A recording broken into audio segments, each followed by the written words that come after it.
Hi all, and I hope you're doing well. Welcome back to my channel. Today is going to be a review on the Red d'Amour by Laurent Mazzone Parfumes. I've realized that there's really not a lot of reviews or any reviews of this perfume anywhere, and I was dying to get my nose on it, and I did. I managed to travel, and in the Nice airport I actually stumbled across this brand in duty free, and I gave it a sniff, tested it on. They were just closing the shop, but the lady was lovely, and I really wasn't sure about this, but then it just lasted on me throughout the whole journey and beyond. So let's just get into this. I wanted to first start talking about the packaging. I mean, you can see already that there are marks here on top of where the lid's at. It doesn't really stay completely shut. It does have a nice click. But as for this, do you know those gummy stickers that just kind of protrude out but are literally gummy stickers you can dig your nails into? That's this material, and I really did not enjoy that. This is literally, quite literally, a sticker that they just kind of stuck on here. I'm sure I could peel it off if I wanted to, so yeah.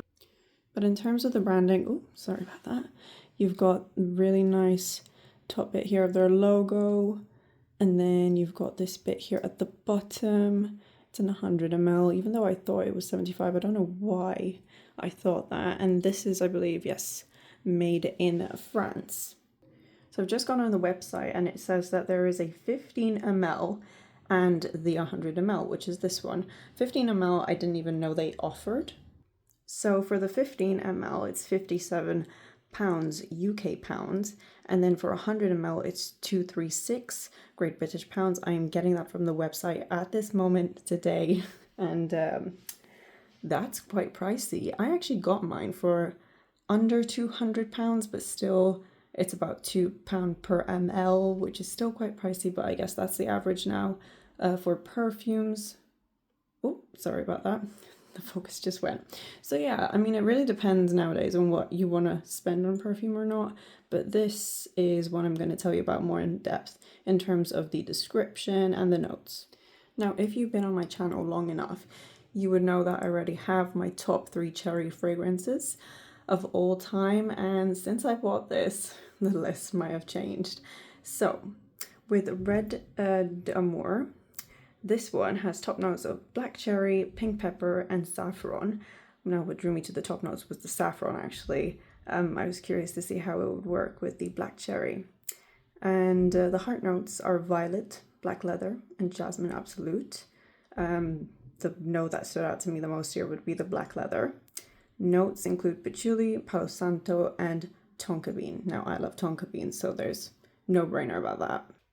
So they go on the website to talk about the description of the item, where it says, let yourself be invaded by desire and voluptuousness. Wow. Now this talks about how it's the language of passion and love at first sight and flirtiness, and it just really kind of goes into that random love and seduction side of things. So this one for sure, I mean, you've tried cherry punk, right? Have you tried cherry punk? I'd love to know your thoughts. And if you've also tried this one, I'd love to know your thoughts about these two side by side, because they do both have the leather element as well as the cherry element. So with this one, definitely it's a very sensual Marullo cherry. It is quite similar to the, I'm sorry, I don't remember where I was at. I did have a random guest that decided to appear. So I did want to talk about Fragrantica. So the perfume rating is 4.24 out of 5 with 233 votes. Now, I definitely would rate this a 4 out of 5. Now, this perfume does contain Palo Santo, heliotrope apparently according to Fragrantica, black leather, and cherry. I feel like all those notes together sound divine to me.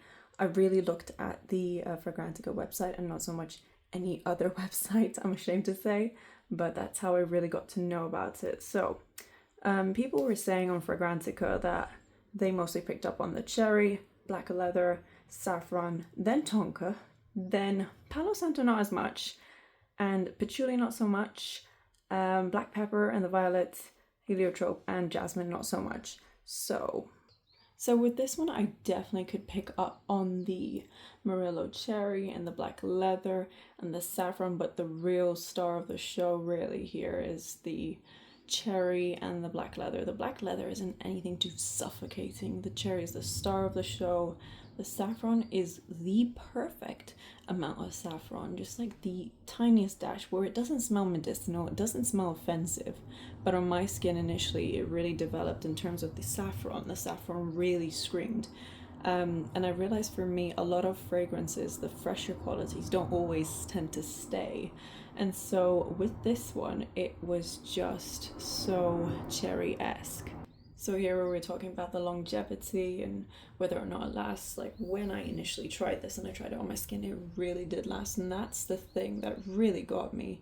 It's the thing that really made me happy because longevity is really important for me, especially when I pay a hefty price on a fragrance, especially £2 per ml. I mean, if it's £1 or less per ml, I'd feel like I could reapply it all the time and I wouldn't feel any sort of way. But you know, nowadays perfume's really getting expensive, and with this one actually, I do believe it is an extrait de parfum. Of course, there is in the name, extrait de parfum, so it does work well, but I don't believe that it works any better than an eau de parfum that contains cherry and leather, because this is quite comparable, I think, to the extrait for Cherry Punk from room 1015. So in terms of feminine leaning or masculine leaning, I believe that this is quite feminine leaning. I'd more likely expect to smell this on a woman than I do a man. And in terms of pricing, we've already gone through that. I'm just thinking, you know, with this one, it's perfection to me. I don't have to do too much about it, and you know, it lasts forever. So is this a unique product? I do want to say this. I had both Cherry Punk, the extrait, the Eau de Parfum. I've had Boadicea by Bodacious, sorry, by Boadicea the Victorious. I have had Lost Cherry. I've had all the cherries, and this is the one that's remained in my collection. I do have a sensitivity to a lot of chemicals, not a lot of chemicals, like a main chemical that's been used in a lot of perfumes. And so with this one, I don't find that to be the case. This one just doesn't give me a headache. It doesn't upset me in any way, shape, or form. It's just a pleasant overall experience. And cherry is usually, by the way, a note that is so loved. I mean, it's, you know, a lot of people love it, and there is the compliment factor there for sure. I think a lot of people are definitely going to smell you and love it. I mean, I've smelled only a handful of people that dared to wear a cherry fragrance, and I loved it on them. I was about to run someone down the street to ask them, what are you wearing? So personally for me, I think cherry is like a win usually, but with these notes, I've been wanting to try this perfume for the longest time, just never found the opportunity to ever sit and really let this fragrance, you know, develop on me, and it was great. It was a beautiful experience. Cherry Punk, the extrait, is definitely different to this. It does not have the saffron note, and it is more thicker in terms of consistency, it feels. Actually, Cherry Punk does have the saffron, funnily enough. But yeah, it's not as dominant as it is in the Red d'Amour fragrance. So I'd be curious to know your thoughts about this one, and if you like the style of video, please let me know. Thank you so much for watching my video, and please make sure you like and subscribe it, and take care, and see you next time.